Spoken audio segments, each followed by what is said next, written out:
Hello and welcome to Embracing the Journey. My name is Whitney. And I'm Todd. Do you like our mic for this week? This is awesome. Fancy. It's not a tale of a bunny or anything, but it's a mic. And this is my friend Olympia.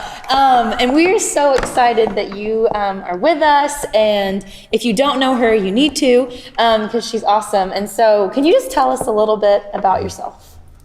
Well, my name is Olympia Pierce. I was born and raised here in Cleveland. I haven't always lived in Cleveland, but I was raised here. Started out in public safety, working at the 911 center. And I don't know, I'm a mom. Yes. I have 2 adult children and a wife and a large community of people that I have spiritual children in and rich friendships in the community that really enhanced my life. She's adopted me now, too, so. She's so pretty. And you're like on the opposite end of the parenting journey because you have adult children and we have a 3-year-old and a 1.5-year-old. You give us hope. Yeah. I told Whitney, I said, oh, you have littles.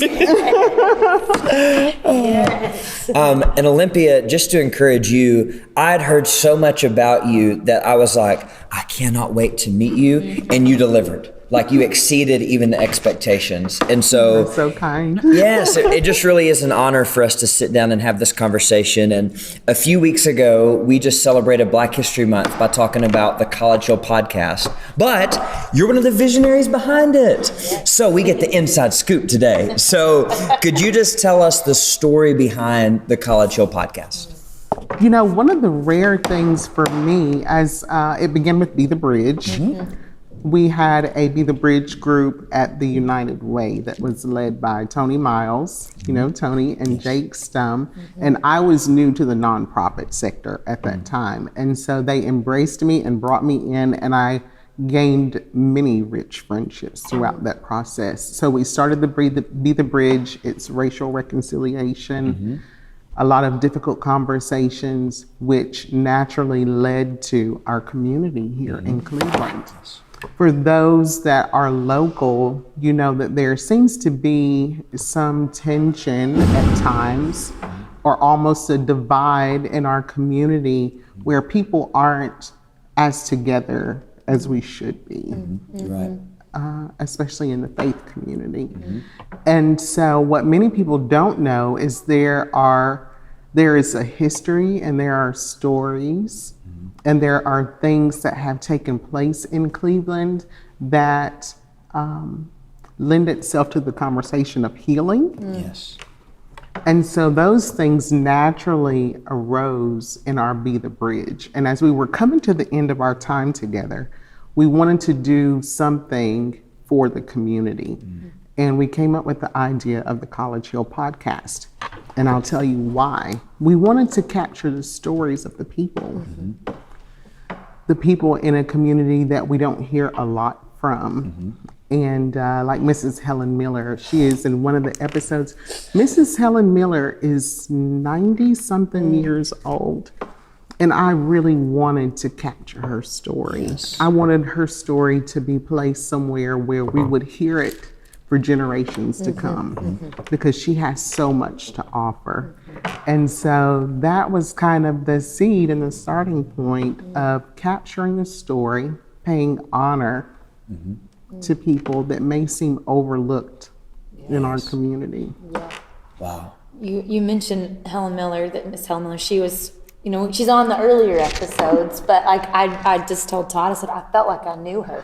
She was just so sweet. And She is adorable. yeah, and the way I just felt like I was sitting and having coffee with her as she was just talking. It was good. I loved all of the interviews, of course, but she was the one I remembered, just that soft spoken, you know, just sweet spirit. You could just tell she's a sweet woman. So I want to meet her sometime. So, but yeah, so, you know, you talked about just some of the things with the podcast, but what were some of the goals that you guys had set out? And I know COVID hit and kind of changed a lot of the things, but what were some of the goals for the podcast? We wanted to have a town hall conversation was something that we had talked about early on. And we wanted to use the podcast as a catalyst to bring people together. Also to give them information. When you're dealing with difficult information or sensitive information, people sometimes need time to process. And so the podcast allowed them to listen in the privacy of their home. And many of them had their own memories that were connected to that time period. And so that also gave them time to process some of that as well. We didn't get to have the town hall event because of COVID, and we're still waiting for a lot of those things to come to fruition. But I am really excited about the potential, because after everything that's happened in this past year, we've realized that it's more important now than ever before for us to come together and have those conversations so that we can heal and that we can be everything God wants us to be as a faith community. Yes. I absolutely love that. And I think, first, I just want to encourage you, like you said, you wanted to honor people. I felt like you did. And I mean, it would have taken like us months to schedule, even if we had access and relationships with everyone, to schedule that and sit that down. And yet, like you said, we can just listen. And I know we listen to it working out a lot of the time. You know, we're just working out, listening to it, or running. You know, but it's just so beautiful, because then these stories are in our home. And now we know them. And I know we've been able to ask, hey, do you remember so-and-so? And do you remember this? And I just feel like I know such a richer side of Cleveland that I just didn't know, and that's my fault. But I'm so much better for the work that you've done. And so I just wanted to say thank you for that. Thank you. Who would have known, if you drove down Inman Street today, that at one point that neighborhood was booming with businesses, that there was a skating rink called the House of Happy Feet, and that there were restaurants and auto mechanic shops and everything that the people in the community needed. I grew up hearing those stories from my family, but I knew that a lot of people didn't have that information. And Cleveland is a kind of place where if you don't have close relationships with people, they may not trust you with their stories. And so I felt it was important for me to go in and to kind of open the door so that we could capture that information. Wow. And you did that so well. You're just a great leader, period. But thank you for that, you know. And I'm just wondering, is there something that you would just love for the listener to know? Like for our audience, or for somebody that's going to go listen to it, kind of some inside information. You're like, hey, this is our heart. I'd love for you to know this. As I said before, honoring the people in the stories was really the biggest thing that we wanted to do. There are so many other stories in this community that we would eventually like to capture. But Cleveland is a beautiful place. There is a lot of history here. The people are great here. The schools are fantastic here. And even so, there is still work for us to do. And so I would really just like for people to know that there's always more in community. There's always more. God has placed inside of each person, even children, gifts for the community, for the other. And it isn't until we sit down and we build relationships with one another that we are really able to access everything that God has for us. And so I'm hoping that through the College Hill podcast, that it sparks a curiosity for people to want to know more, that it helps people feel more comfortable. You know, you said you felt like you knew Mrs. Miller. So if you see her in public now and you know who she is, you can just go up to her and tell her how much you enjoyed her story. Bringing people together. That's beautiful. I love that. That was good. Yeah, I was even, if you, if you've not already listened to it, please listen to it. It's, you build a relationship with the person interviewing, and then you know, I loved hearing the heart from you and Tony and Jake of just how it was created. That's in there too, and of the why. And I think that's so good. But hopefully one day we'll be able to see them and, you know, see everybody. I just keep thinking, let's interview them again. You know, like let's have a, you know, where we the get town to, hall. the town hall. You know, I hope that we get to do that one day, because I think. I've at least connected with those stories, you know, and I know it was good to hear the history and having grown up here. And now when I go down Inman, that's what I think of, you know, and I think that's what it was part of the reason. It's just, you know, the history of that. So I think that's really, really cool. So, and I would just love, like, is there kind of a call to action that it's great that we're listening and we're becoming educated and being informed, but if you could say, hey, please go do this. Like, A, because we want to do it. But B, like, even for other people, like, just a chance. Like I said, you're a phenomenal leader. Like, lead us. Show us that next step to take. And I know we're going to take it. And I'm sure that there's people that are listening that would take that step too. Thank you for asking that question. And you guys are doing a great work at Public Church and in the community. So I honor you as well in everything that you're doing. I would say, and I'll preface this by saying I'm a discipleship person. Yes. I love discipleship. And discipleship is always about reconciling and restoring the fragmented pieces of our souls, of our communities, of our relationship with God.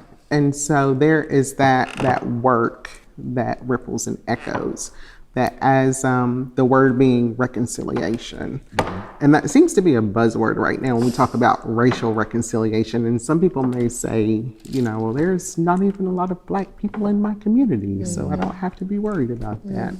But reconciliation is really just about being whole and receiving the love that God has poured down for all of us through creation.